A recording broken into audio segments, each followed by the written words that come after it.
Hi, I'm doing a project on mental health in teens and just trying to spread awareness. Okay, so we'll just jump right into it. So in 2019, a survey showed that 18.8% of high schoolers surveyed reported having seriously considered suicide. And then an 8.9% of high schoolers in that same survey reported having attempted suicide. Risk factors or groups that have higher suicide rates are American Indian or Alaskan Natives. They have the highest suicide rates out of any ethnic group in the U.S. And then queer teens have a higher suicide rate than cisgender heterosexual teens. Men die by suicide more often, however, women attempt it more often. So for my project, I researched into 4 mental illnesses: depression, anxiety, PTSD, and OCD. So we'll start off with depression. So depression is different from just feeling sad or feeling down for a little bit. Depression is feeling hopeless or worthless persistently for at least 2 weeks. It's not just feeling sad, it's feeling like the world is better off without you. Depression has 2 categories of symptoms: emotional and behavioral changes. So we'll start with the emotional changes, which include feelings of sadness, frustration, or being easy to anger, feeling hopeless or empty, being easy to irritate or being easy to annoy, having little to no interest in activities, even those that you previously enjoyed, having conflict with your family and friends, low self-esteem, feelings of worthlessness or feeling guilty, focusing on your past failures, exaggerated self-blame or self-criticism, being sensitive to rejection or failure, feeling that life or the future are grim or bleak, frequently thinking of death or suicide.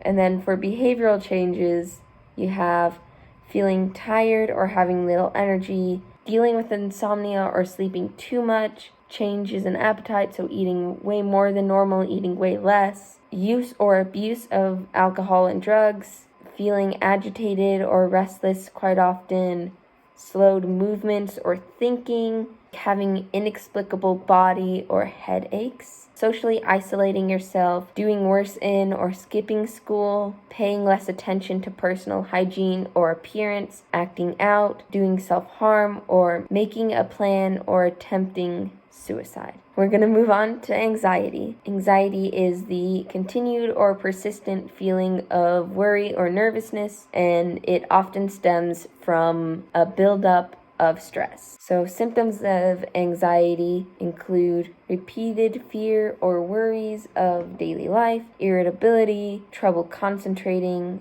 being sensitive to criticism, excessive self-consciousness, removement from social activities, avoiding new or difficult situations and events, inexplicable headaches or stomach aches, not doing as good in school, repeatedly searching for reassurance, problems with sleep, so again, insomnia or sleeping too much, or substance use and abuse. That is what I have for anxiety. Next, we're going to go on to PTSD. So PTSD stands for post-traumatic stress disorder. As suggested by the name, it's sort of a reaction to a traumatic event. So PTSD has 3 kind of symptom categories. Those categories are re-experiencing, avoidance, or cognitive and mood symptoms. So we'll start with re-experiencing. So re-experiencing is when you encounter intrusive, reoccurring, and involuntary thoughts or memories, typically memories. They don't have to be flashbacks of the trauma, but they most typically are, and they are typically distressing memories or thoughts. And then for avoidance, it's when you actively stay away from things that trigger these involuntary memories.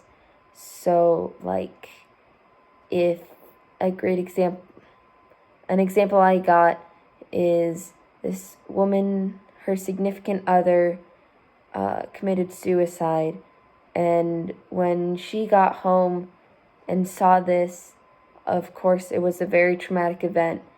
And now, whenever she encounters some of the significant other's belongings, if it smells like them or if it reminds her of that traumatic experience in any way, she relives that. She smells it. She like hears it. She sees what was happening, and it's very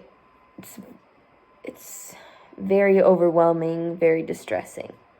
So avoidance is basically self-preservation in that sense, where you are avoiding things that would trigger these involuntary memories. And then cognitive and mood symptoms. This is the next category. It includes having trouble recalling the traumatic event properly, having negative self-thoughts, feeling numb or empty, and having out-of-body experiences or like derealization, where you either feel the world around you isn't real, or you feel as though you're spectating the world not in a physical form, in more of a sort of spiritual form. And then that's it for PTSD. That's what I have. And then last one is OCD. So OCD is short for obsessive compulsive disorder, which the name suggests includes obsessions and compulsions as two different categories. So we'll start with we'll start with just explaining how OCD is different from perfectionism.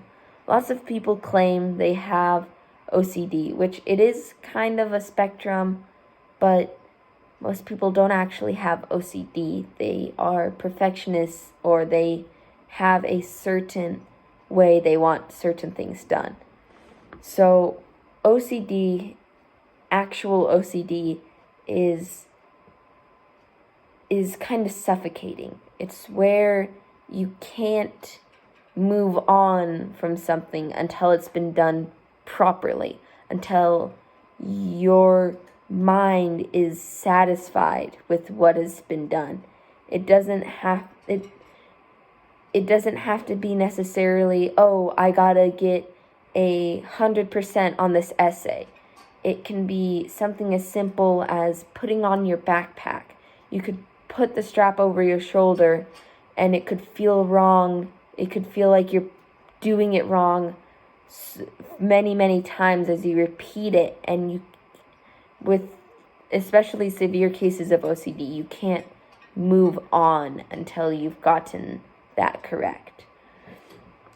However, some people are able to ignore or suppress these urges and these repetitions. However, some are not. So it really depends on how severe the OCD is. Okay, well, we'll start with obsessions.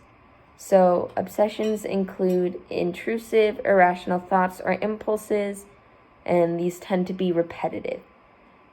Someone who has OCD will know that these impulses or thoughts are irrational, but the person with OCD will still have a fear of what if these are true? What if these thoughts or impulses need to be done? So, and then compulsions. So compulsions are repetitive acts that temporarily relieve stress from obsessions. These actions typically don't make sense even to the person doing them, but the person with OCD feels they need to do these actions to prevent something bad from happening and to rid themselves from the stress and anxiety of the obsessions. And then again, the person with OCD may try and suppress these urges. However, it will likely build up and get worse the more you suppress them. So it's really a balancing act. And then that's what I have for OCD. Now, as a kind of overarching thing, if someone comes to you saying they feel suicidal or they feel depressed or they feel just not in the right mental state, if they feel like they have some sort of mental illness, there's steps you should take. First and foremost, don't panic, stay calm, and talk with them. Don't go running around trying to get help for them. Stay there with them, talk with them, make sure they know you're there to help. Because otherwise, things could go bad quickly. They could stop trusting you because it would take a whole lot of trust for someone who's suicidal to come up to you and say that they are suicidal and trust you to help them and to get them through this. So if someone does come to you saying they're not in the right mental state, you don't panic, you talk with them, and you try and get help for them, even if they say no. After you've calmed them down, if they were distressed, after you've talked with them, you want to go try and get help, or you want to give them resources that would help them. And if you can, you don't want to leave them unsupervised. You want to keep someone with them at all costs, and you want to remove possible ways to harm or kill themselves, such as reducing medicine in the household or like barricading bridges. Things like this can be super helpful because it will make committing suicide much harder and possibly deter the person from actually trying to kill themselves. And then if you yourself ever feel suicidal or in a mentally worse state, you want to reach out for help, whether it be to therapists or your family or friends, anyone in your life that you can trust. You want to go to and you want to seek help, because I promise you, you are not alone. I'm sure you know multiple people who have dealt with or are dealing with mental illnesses who can relate to you, who can help you. If you look around, I'm sure you'll find people who you can trust. And then also, if it comes to this, there's a new suicide prevention hotline. It's very simple. It's 988, and everything will be kept confidential. The longer National Suicide Prevention Hotline is still in effect. It still works. However, 988 is a whole lot easier to remember than, I believe, 1-800-273-TALK, if I'm remembering correctly. But you want to reach out to those around you who you can trust. You want to get help if you ever feel suicidal or down. Thank you for watching. I hope you learned a decent bit. And please share this information with people. Use this information in your life to help others.